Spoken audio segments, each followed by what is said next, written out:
And in this episode of the Happy Hustle Podcast, we are doing something special. We are re-releasing the episode that I did with Mr. Jeff Lerner on Unlock Your Potential podcast. And I thought it'd be fun to share this with the happy hustlers out there on our podcast, on our channels, because it was a really solid interview. We're going to be diving into this episode of the Happy Hustle Podcast. Do you want blissful balance in your personal and professional life? Great. What's up, guys? My name is Kerry Jack, and I want to help you happy hustle a life you love, one full of passion, purpose, and positive impact. I'm a lifestyle entrepreneur, a professional model / actor, a digital marketing specialist, a podcast host, author, a biohacker, an eco-warrior, a martial artist, a hippie cowboy, and a humanitarian. My goal is to educate, inspire, and entertain you to live a life of passion, purpose, and positive impact. It is time to happy hustle your dream reality. Here's the 3 freedoms that I crave and I think everyone craves.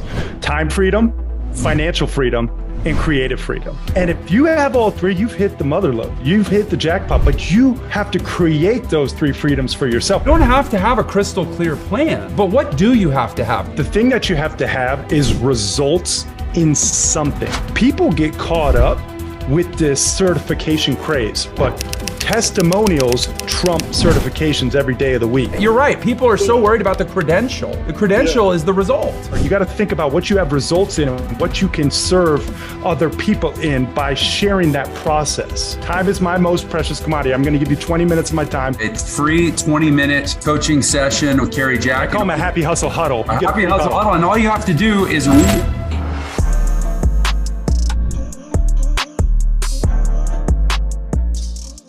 Welcome, everyone, to another episode of Unlock Your Potential. This is Jeff Lerner, your host. Always thrilled to be back with you, having amazing conversations with amazing humans. Today, we are joined by Kerry Jack. He's a lifestyle entrepreneur. He runs the Happy Hustle podcast, which is in the top 0.5% global rankings for podcasts. I was a guest with Kerry on that show. It's been a few weeks, and we had a great conversation.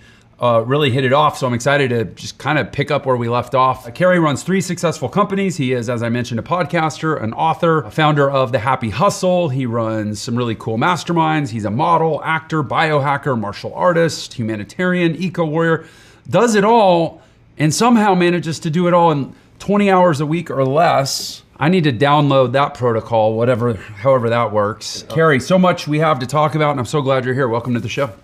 Hey, Jeff, thank you so much for having me, man. Honored to be here. Grateful to have you. And again, I really loved our conversation a few weeks ago.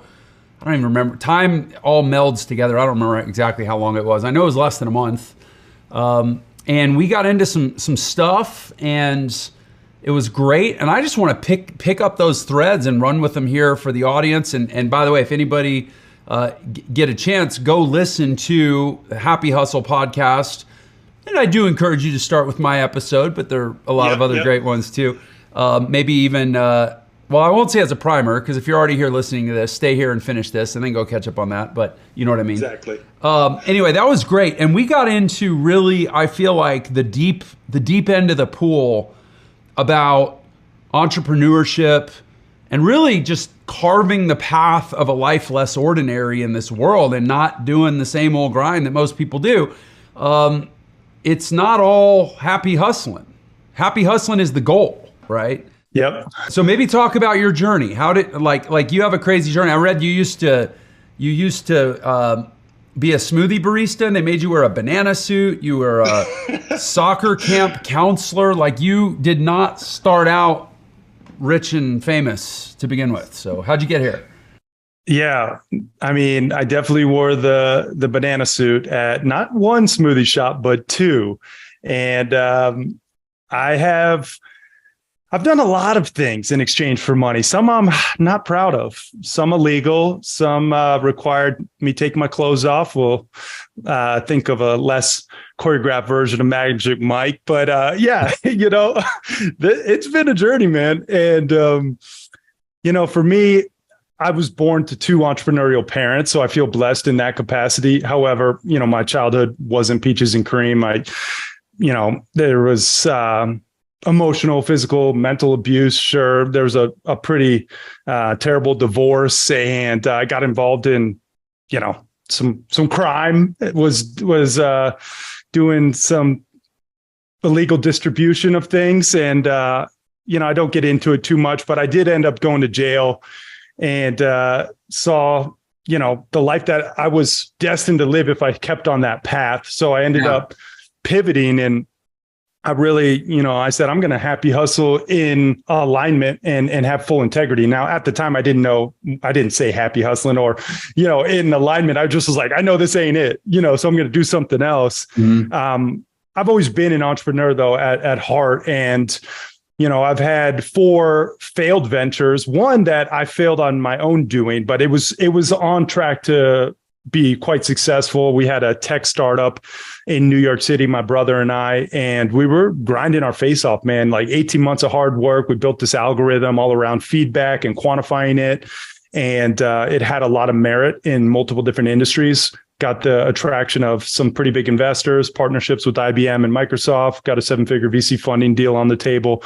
And it was come time to sign the paperwork and sign away 5 years of our life in the process, because if someone's going to give you that much money, they want to make sure you're in it to win it. Right. So after a pretty gut-wrenching conversation, my brother and I, we said, you know what, this ain't it, man. We got to pivot again and do something that's more aligned, more impactful, more fulfilling. And so I ended up folding the company, said no to the partnerships and the money. And I moved to Bangkok, Thailand for about a year. And it was in Thailand that I figured out a better way to work and live in alignment and to put the happy in my hustle. And that's really where the happy hustle was born and where I started to really look at life more holistically and the balance between personal and professional endeavors and how you can really be happy in the everyday hustle. So that's a little snippet. Yeah, there's a lot to, I think a lot to dig into there. It's funny you mentioned Thailand. So one of the happiest, hustlingest guys I know is actually, and he actually may see this. He's one of our video editors at ENTRE, Joey. His name's Joey. Shout out, Joey. Yeah, what's up, Joey? So Joey is in Bangkok right now. He's happy hustling. He just took his rig to Bangkok and he's living in Thailand for I don't even know when he's coming home. I don't even know if he knows when he's coming home. But he's there now, and he's illustrative of kind of this way of living. I'm married, 4 kids. I can't just up and move to Thailand, but at least it would take some doing anyway. But the point is, I think that I really think about the audience a lot. I mean, I think any good podcast host should probably think about their audience every now and again. But I think about it like to the average person, like you said, oh yeah, I moved to Thailand and I did some entrepreneuring there. I don't even, who knows? Like that sounds super normal to me, right? Like I know all kinds of people that, whether it's Thailand or it's, we know a lot of people that live in like Puerto Rico. We know a lot of people that live in Costa Rica. There's these entrepreneurial, digital entrepreneurship kind of enclaves all over the world. And you and I both know a lot of these people, but to the average person out there, forgive the term, but like the idea of just up and moving to Thailand for a while, like that sounds so foreign to most people. And yet what I hope that part of what this podcast serves to do for the call it the mainstream out there that doesn't live on this digital entrepreneurial fringe like you and me is to realize, like, in the world today, if you want to move to Thailand, you can move to Thailand. Like you can go to Thailand, and as long as you have an internet connection and a laptop, there's ways to make a living. Yep. And like that's not like you're not crazy. I'm not like this isn't like things that only other people or only weird, bizarre people do. Like it's a normal thing. And to me, the tragedy in a lot of cases is that like a lot of people that maybe just it's not normal to them. It's not part of their normal. Like they're gonna die someday, and they're gonna be laying there on their deathbed thinking about all this stuff they could have done. And I'm not saying everybody needs to move to Thailand. I'm just saying everybody should do what they want to do. Amen. Figure out how to make it work. So anyway, with that big soliloquy from Jeff, talk to me about your time in Thailand, man. What shifted, and what were you doing? Yeah, well, for me, I was mainly just decompressing from the burnout that I experienced. Initially, like going from working 100+ hour weeks and just grinding my face off like a dog, I was just. And that was in New York. That was in New York. Yeah. So Okay. I needed to decompress. So when I went to Thailand, man, I was doing nothing really, just partying, traveling, having fun, going to Singapore, Bali, Vietnam, Cambodia. I rented an RV with a bunch of random people that I met at a hostel party. We cruised all over. Like I was just living, man. And I had a penthouse apartment for $400 a month. Meals were like $2 a pop. You could live for cheap. So what really happened after I got out, some of that out of my system and I started to settle in, like I want to really add value to people and see how I can serve. I just started doing like webinars on personal development and mindset and little stuff. Like I wasn't clear on my messaging, but I realized, I can make some money online. I can do what I want and it's fulfilling work, and that's really what I urge everyone out there listening to think about. Like, what does their version of success look like? What right now is your version of success? And define it clearly, because if you don't define it for yourself, someone else will give you their definition. And oftentimes society, will give you, what they think is important. For me, society gave me, the importance of being a tech founder and having this massive exit and ego and status and financial abundance and all this stuff. And sure, some of it aligned, some of it didn't.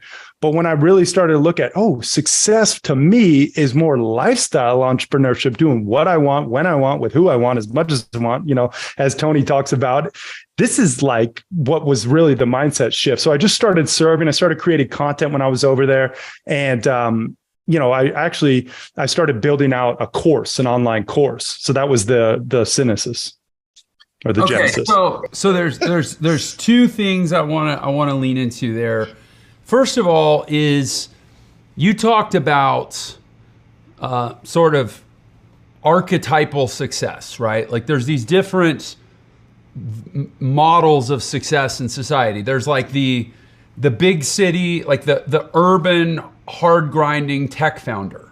That's an archetype of success. That's not a real person. There's no one person that fully embodies that. I think there's some people that we think are like, kind of roughly represent it.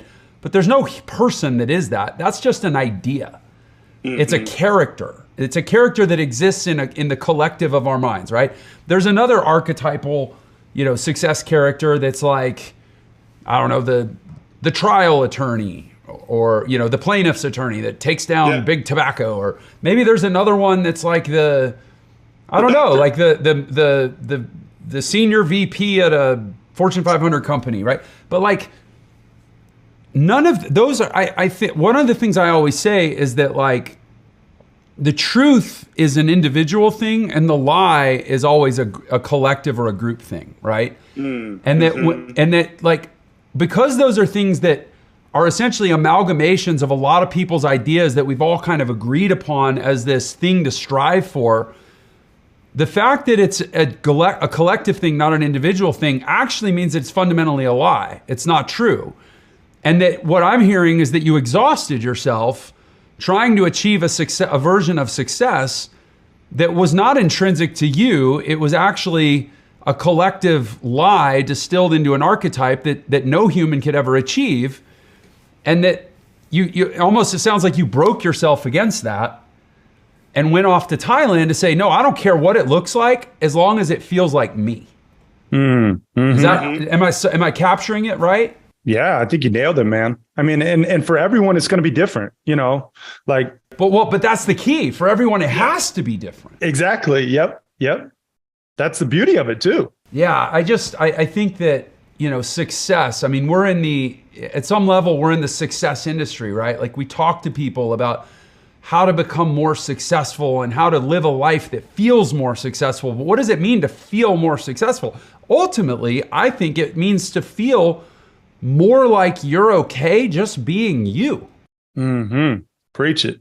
I don't know but again, as soon as success is this external thing that you compare yourself to, you're actually making it less like you, not more like you. And that's the fallacy. So I love that. I mean, I guess to put it bluntly, Did you feel more successful sitting in Thailand creating without a plan and without even necessarily clarity about what your message was? Or did you feel more successful in a boardroom looking like a big shot, being courted with a 7-figure VC deal?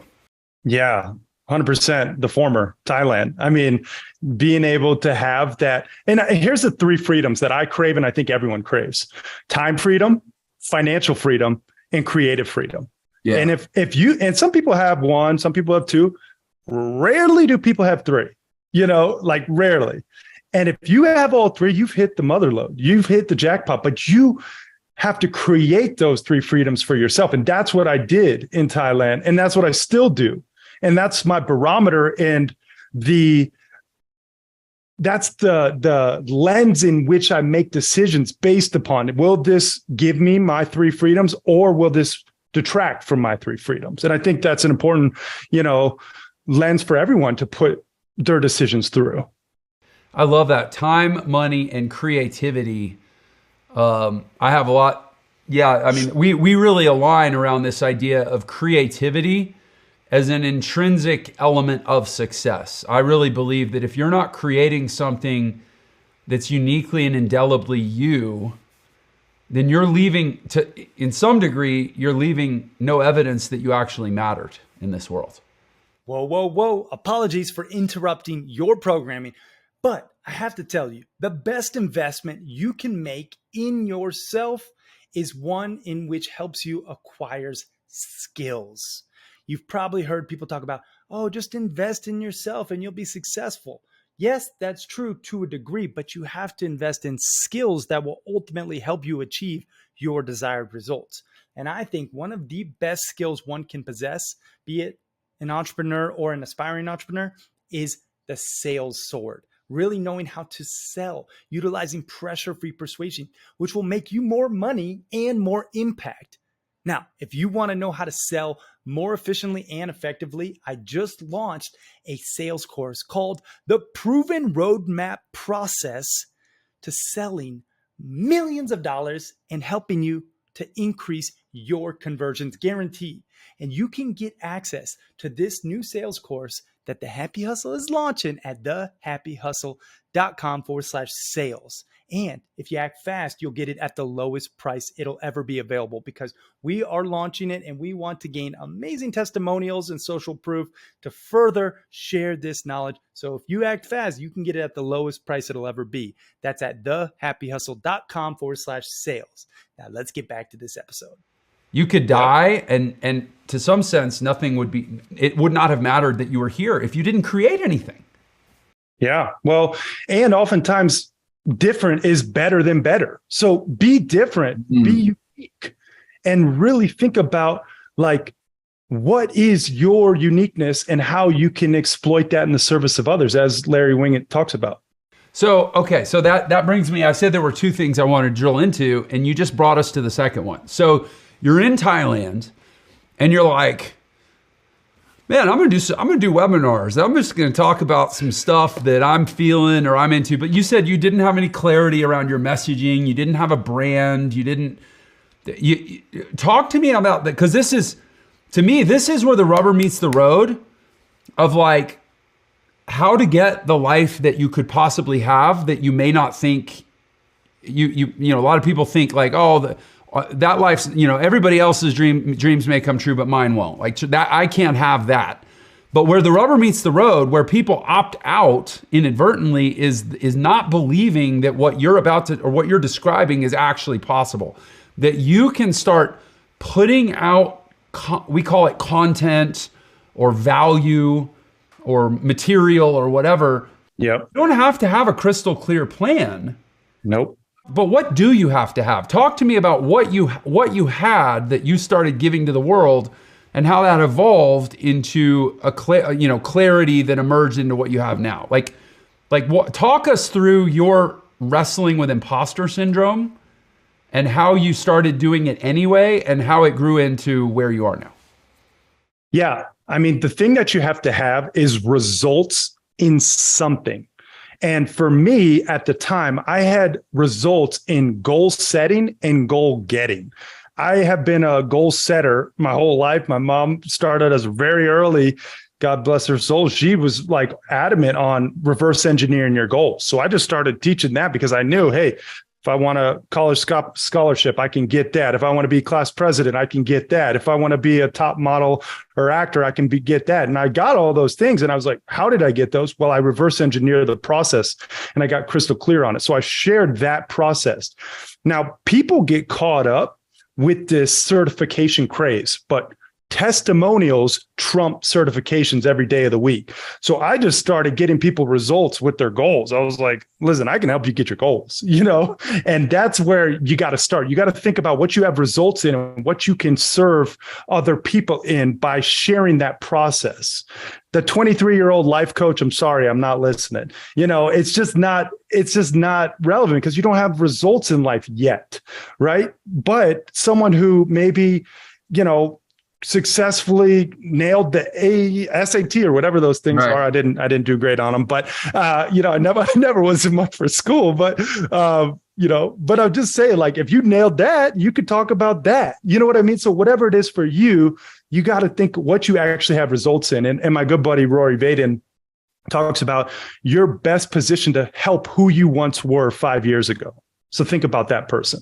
Yeah. You're reminding me. So I don't remember how long ago it was, but I had James Altucher is a friend of mine. I've been on his show and he's been on mine both a couple times. And we were talking, I don't remember when or which episode. I think it was on a podcast. I don't think it was just casually, but he was talking about his daughter. And his daughter had moved to New York. I think she moved to New York City and she was out on her own. And she was, I don't know, navigating the scene and living the life, like whatever. I don't remember what she was doing or what the context was. But what I remember was he was talking through her life with me. And we started finding all these life experiences that she had had. She was young, I want to say early 20s, that just making it on your own as an early 20-something in New York City is like, that's a result. Yeah. Like 100%. I think that when you say, because I totally agree, like you've got to have a result, you've got to have a competency, you've got to have something that someone else is trying to do that you can help them do. But you don't need to make it more than it needs to be. Your result doesn't need to be like David Goggins' result. Or, we see a lot of like Navy SEALs that transition into thought leadership or influencers. Like, you don't have to have done something at that level. It can literally be, I figured out how to live in New York City on a $55,000 a year budget. Yep. And I'm going to create a course about it, or I'm going to create social media content about it, or I'm going to host a webinar about it, or whatever. And so your result was that you had some sort of methodology that you had proven out in your life with a couple examples of how to set a goal and achieve it. That's it. Yeah, simple as that. Have a degree for right? Like where did you go to college to major in that? The School of Life. Exactly. There's no credential. You're right. People are so worried about the credential. The credential is the result. Exactly. And I did go to college. I got a soccer scholarship, but the thing that I think people really do get caught up on, this grandiose, like 7-figure business. And like, if I don't have that, I'm not worthy. I can't teach anything. But there's so many valuable things that you could teach. Like, for me, like I literally built the whole business around solving the work-life balance problem. Like that's what the Happy Hustle is all about. Truly. It's like solves the problem of work-life balance, which is a very tough problem to solve, like, because it's not that tangible, but like there's no school for that. It's just like, I've figured out what works. I've replicated the process time and time and time again, so it's like, just figure out what you have a result in, teach that if you're stuck. Yeah. And I think that, and this is one of the most consistent questions and challenges for young entrepreneurs. And I say that with, running ENTRE, we have thousands of people that are launching into entrepreneurship. And I think, the mind is a tricky thing, right? Like you ask somebody, give me 10 reasons why you can't do a thing, and they're pretty quick with it. Give me 10 reasons why you can do a thing, and that takes longer, right? The mind is really good at coming up with objections, whether we're buying or selling or trying to sell ourselves. And, this idea that like, I don't have a thing is probably the single biggest objection that people have to their own success. Is like, yeah. And so I wonder if you could, examples are so useful. So talk me through this process. You start doing webinars. First of all, how'd you get anybody on the webinar? Social media. I think it was like Facebook posting. Okay. It was just like friends and family, and like it was, it's quiet at first, but then you build the rapport. Geez. I mean, this was, close to like 2015 maybe, or yeah. So you make some Facebook posts. Hey guys, I'm going to be doing a webinar. Talking about what? What'd you say? Yeah, I think I just talked about like the 3-step process to reverse engineering your goals, something. And how many people? Like that. How many people showed up for your first webinar? Like I think it was around a dozen, like maybe give or take a couple. Okay. A dozen, give or take a couple. All right. Yeah. And did you sell a course or just teach, or how'd that go? No, I didn't even sell anything. I had nothing to sell. Right. I was like, you're just building your following, building your audience. Exactly. Yeah. I was just like, I'm going to talk about this today. If anyone wants to hear me talk about this, And so then where'd it go from there? Walk me through the progression, if you would. And, even to the level of ridiculous detail, because I think that's what makes it real for people. Yeah. Then I just built out like a downloadable PDF where like they had a keepsake that I could exchange for an email, which is very huge for all the people listening. Build your email list. That is just like a pivotal piece. If you want, say what? Oh, I was saying, we call that a lead magnet. Yeah, lead magnet. Yeah, exactly. So, that's one thing I caution entrepreneurs or anyone in between. Like when you are building a following on, let's say, Instagram, like that's rented real estate, and you hear people talking about it all the time. They get Google slapped and they lose their following overnight. Like I've had that happen to my friends, and it's like, if you don't have an email list or some type of blog or traffic that you own, it can turn off in an instant and you're really not in control. So I started building my email list, started building, just lead magnets and assets to exchange for those email addresses. And then I eventually transitioned it into a course, like an online course. Okay. And how many hours a week were you working when you were just getting all this off the ground? Oh, not that many. I was far more interested in traveling and partying. Okay. Yeah. Maybe 5 to 10. Like. Okay, cool. No, I think that's important because again, people think they don't have time. Oh yeah. Yeah. No, it was minimal work. And where'd you get all your technical training? You got to have like 9 certifications to make a downloadable PDF, right? Yeah, no, for sure. I think I used the Google. Yeah. Is that what it is? The Google? Yeah. The Google. Yeah. Exactly. Yeah. So literally you probably built it in a Google Doc in the cloud and then exported it as a PDF. That's it. And then what? Put it on like Amazon, AWS hosting, or just somewhere.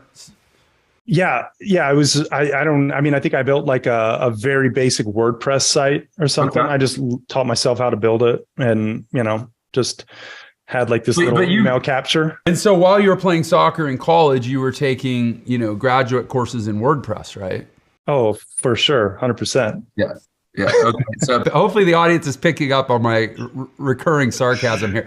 Yet no skills, like, I don't want to say no skills required, but no formal education, accreditable skills required for any of this stuff. Like, but so now let me ask perhaps the more important question.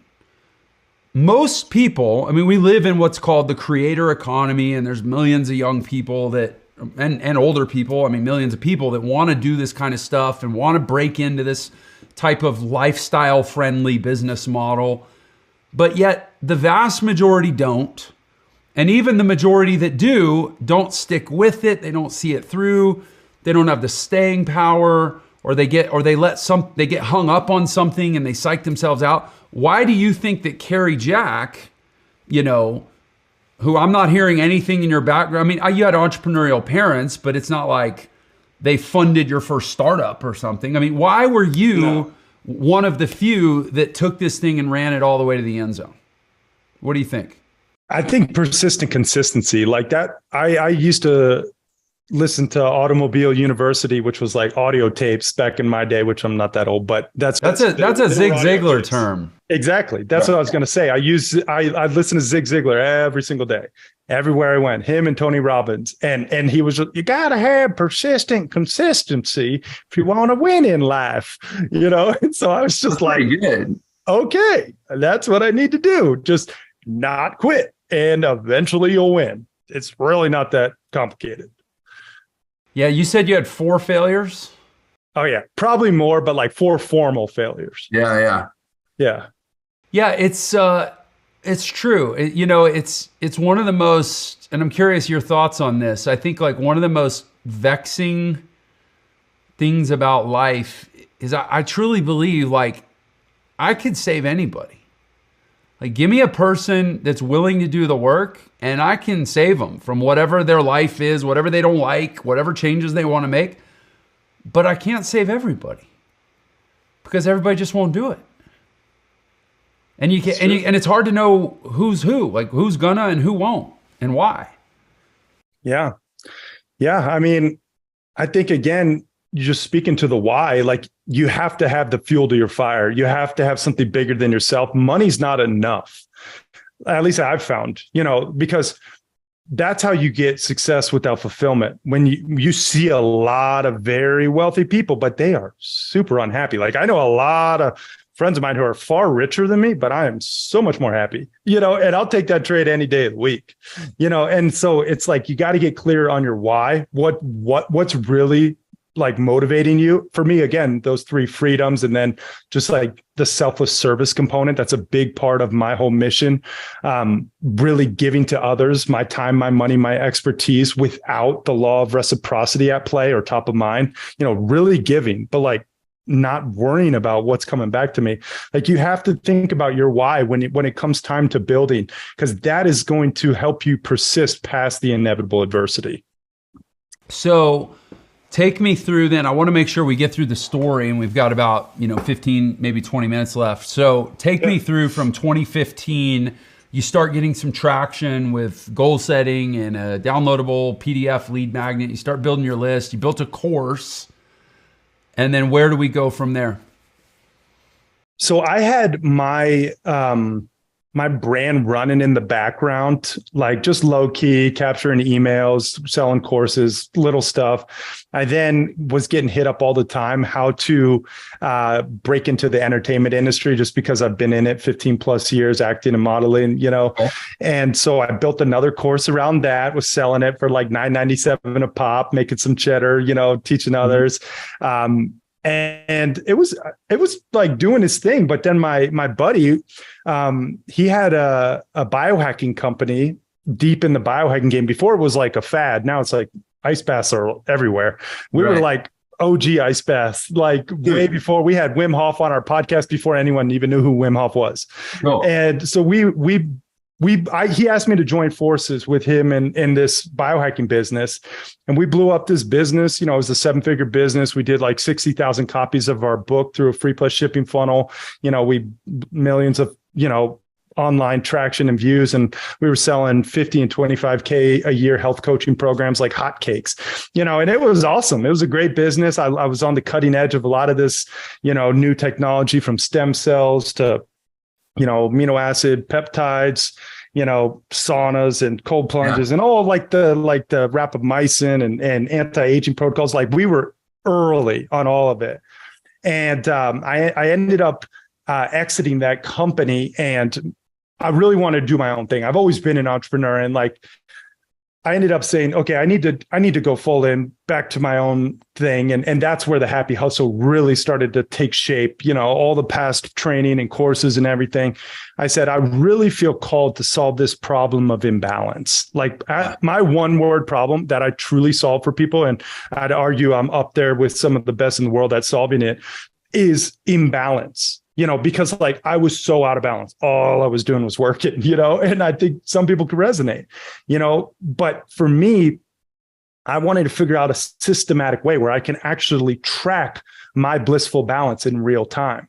So that's how I created this whole soul mapping system. It's like a way to measure your balance in real time in these 10 different core areas of life. And so then I started, I built a book around it, a course around it, the podcast around it, YouTube around it, stuff like that. And that's kind of where we're at today. Yeah, you mentioned a book. You've got, I saw it on I assume it's the book on your website. It's 10. Yeah, 10 alignments. 10 alignments, that's right. Yeah, I got it here. Yeah, 10 alignments to avoid burnout and achieve blissful balance. Cool. And that's available at carryjack.com. Well, the best place to get it would be thehappyhustlebook.com. Yeah. Happyhustlebook.com. Okay. Yep. Cool. And how long ago did Happy Hustle emerge where you kind of had that clarity? Like, this is my jam. This is and maybe this is a question. Is that the one that you want to be, like, when they put it on your tombstone, like, created X, that's the one that you feel like is your thing? Well, the Happy Hustle, like I actually filed for the LLC in 2019. Yeah. So it's not that old. And I have another company that I'm very passionate about with my brother. Again, we're back in business for, it's called Eco Breakthroughs, fighting the plastic pollution epidemic and climate change. And I feel very passionate about that problem as well, just to protect our planet. I also am launching a Happy Hustle nonprofit. So like those three things probably in accordance with just being a good human and kind to others, that I'd like on my tombstone. But the Happy Hustle, I just feel so passionate about because I was so unhappy, so burnt out. And I just want to help other people who feel that stress, that overwhelm, that imbalance, because I know I can. So that's kind of the mission now. Yeah, it's really, first of all, way to get just ahead of the trend. I mean, in 2019, to build a brand around work-life balance, one year before the pandemic, made the top of mind conversation for everyone, work-life balance. And now post-pandemic, everybody's trying to rebalance their work and their life. Were you lucky or psychic or a little bit of both? I mean, preparation, opportunity, right? Boom. That's what luck is. Yeah. Yeah, no, it's interesting. I resonate with you because in 2019 we started our online entrepreneurial education training company. Yep. And now everybody, I forget what the stat is, and this is great for both of us. But I mean, I think there's like 14,000 people a day deciding to become entrepreneurs or something. Yeah, yeah. And they're doing it. And what's different now is they're not doing it because they want to get rich, although statistically you are a lot more likely to get rich as an entrepreneur than having a job. By the way, I hope everybody heard what I just said. That's real data. That's not just my opinion. And school and mainstream society wants you to believe it's the other way around. That entrepreneurs are the risky, crazy ones. We're actually the ones that might have enough money to retire someday, but that's a whole other conversation. But they're not doing it for that. They're doing it because they want balance and because they want probably your 3 freedoms. Yeah. Yeah. I mean, again, you have to decide what you want. And for me, I knew what I wanted after finding out what I didn't want, and sometimes that's the rocky road, but that's why Jeff and I are here talking about, this journey, so you can learn from others' mistakes and you can stand upon the shoulders of other giants out there and shortcut your success, right? Whatever that means to you. So let me ask you this. Give me an example of a decision that you have to consider in your life where you're like, if I go this way, there's more money, but there's less freedom. And if I go this way, there's more freedom, but maybe I pass up some money. Is there anything that comes to mind? Yeah, I'm actually dealing with that like right now in the present moment. All right. So I'm glad I asked. Yeah, good question, man. Are you psychic? So anyway, the question at hand right now is, I have this soul mapping system, right? It's like this the 10 alignments of being a happy hustler. I call it, your soul's map to the blissfully balanced promised land. Selfless service is the S, optimize health is the O, U, unplug digitally, L, loving relationships, that's the soul part. And then M, mindful spirituality, A, abundance financially, P, personal development, P, passionate hobbies, I, impactful work, and then N, nature connection. And that is like the framework that I build and solve the problem of imbalance all around. I have a whiteboard fridge magnet. I have a book. We have accountability. We got a whole thing for entrepreneurs, right? It's for entrepreneurs. That's who I serve typically. And now a lot of my entrepreneur clients, colleagues, friends, people who come off the street, they're like, hey, Carey, I'd really love to implement this with my team. I'd love for you to take this and help increase our happiness and productivity inside our team by, helping, just like build this company culture. And so I'm being challenged to go B2B right now and build software and a whole 90-day program. And like, after I dove in, because I have done a lot of market analysis, there's really nothing out there like this. Like if you've ever heard of Entrepreneur Operating System, Gino and Rocket Fuel, like that's kind of similar to what I'm potentially building. But the decision point is, okay, do I go down this B2B rabbit hole and like build out this SaaS company and like really, like go for it and like 2 out of every 3 employees are technically disengaged and unhappy. And I'm like, God dang, that's so staggering. I could have such a far bigger impact rather than just serving the leaders. I could serve the team. And it's like, I really want to serve more people, but at the end of the day, I don't want to compromise my 3 freedoms. Right. So that's like the crux right now, Jeff, just to keep it real. So any insight or advice you got for a brother, just let me know.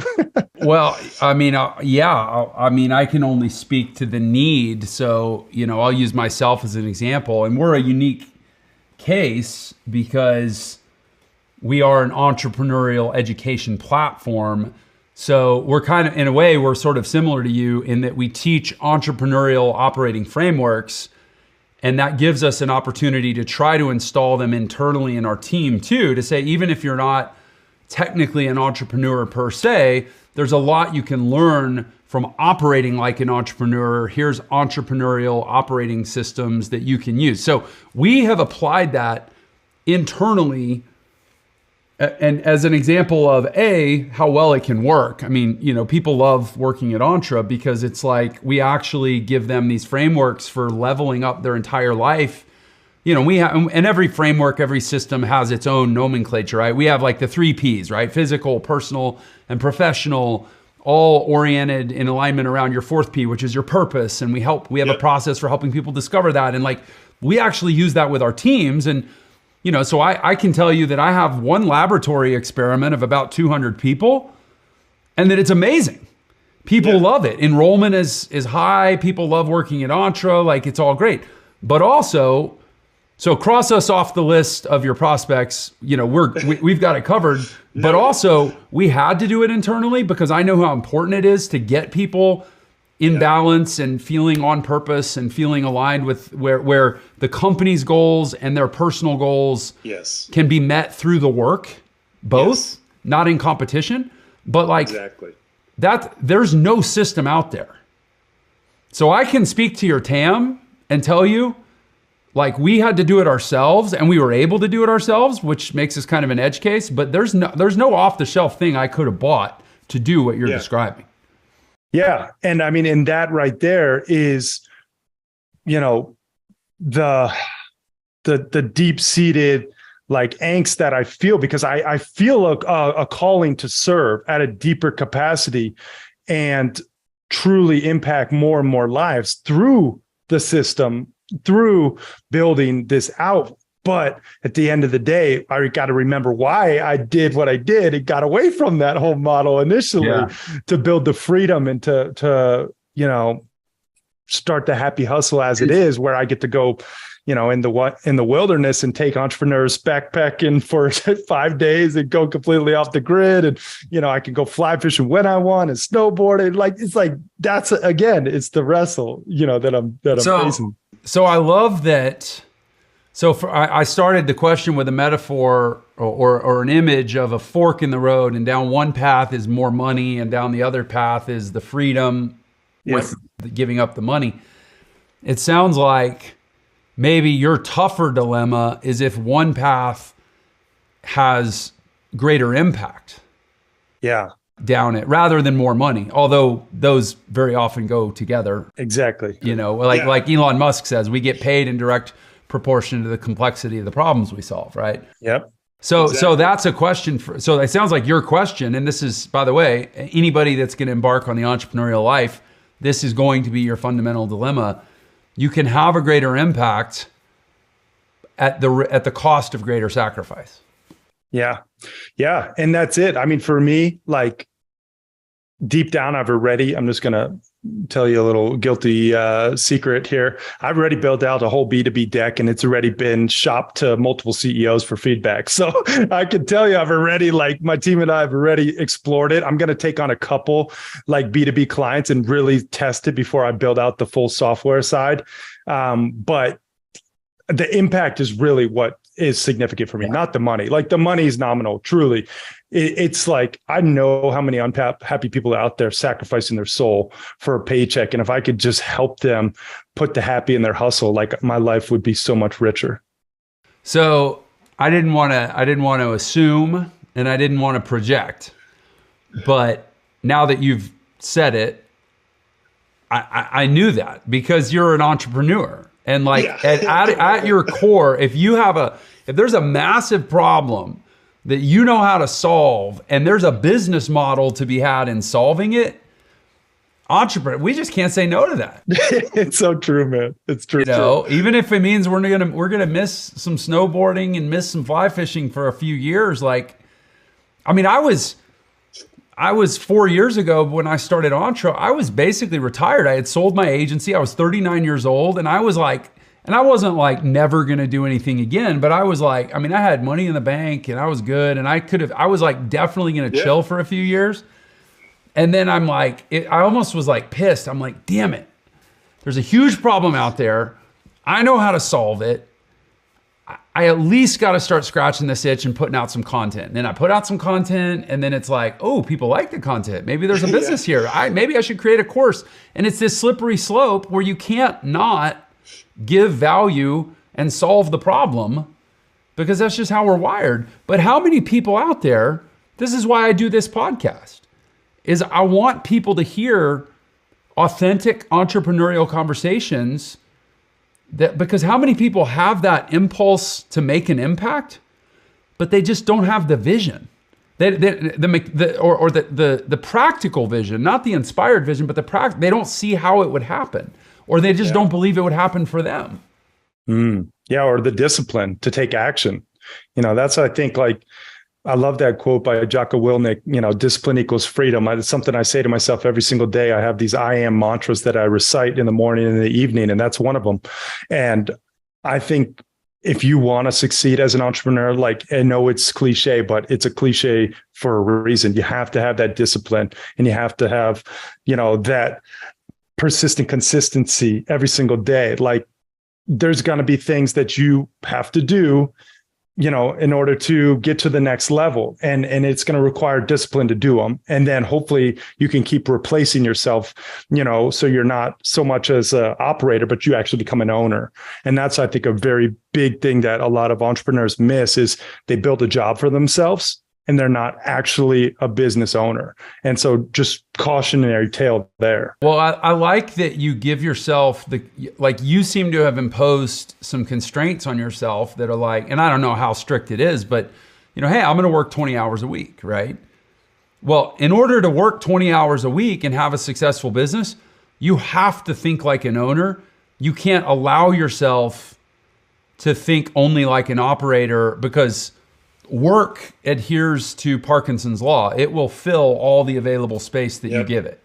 Yep. So you obviously have that discipline. Talk to me a little bit, kind of last question, because we got to wrap, but yeah, you talk about discipline, and somebody might have heard you say that, but then be like, oh, well, your whole thing is you only work 20 hours a week and balance, and which is it, discipline or hard work? And it's like, no, my guess is that when Carey's working his 20 hours, he's getting a whole hell of a lot done. So talk to me about how you work those 20 hours.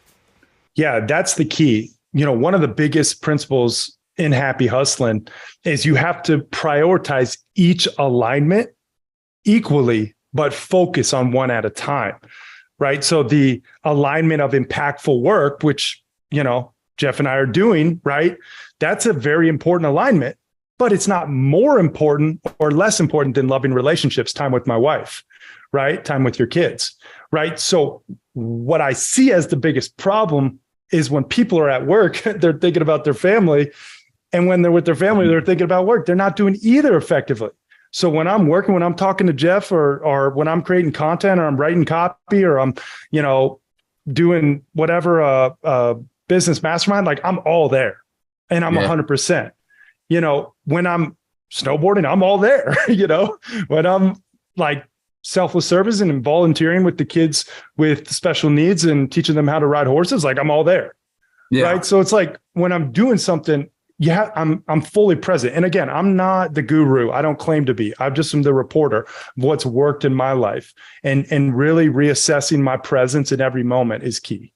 That's how discipline is created. Yeah, but what I'm hearing you say is that if you have intentionally constructed and organized a life where all the boxes are checked, then when you're in any one of the boxes, you don't have to have that FOMO gear turning of like, well, I'm not getting enough time with my family, or, oh, I haven't been out in nature in 7 months, or like whatever the thing is, because you've taken the time methodically and intentionally and ahead of time to construct a life that has, as you term it, the 10 alignments, so you can be in any one of them and know that it's safe for the time being to put the other 9 aside and just focus on the one.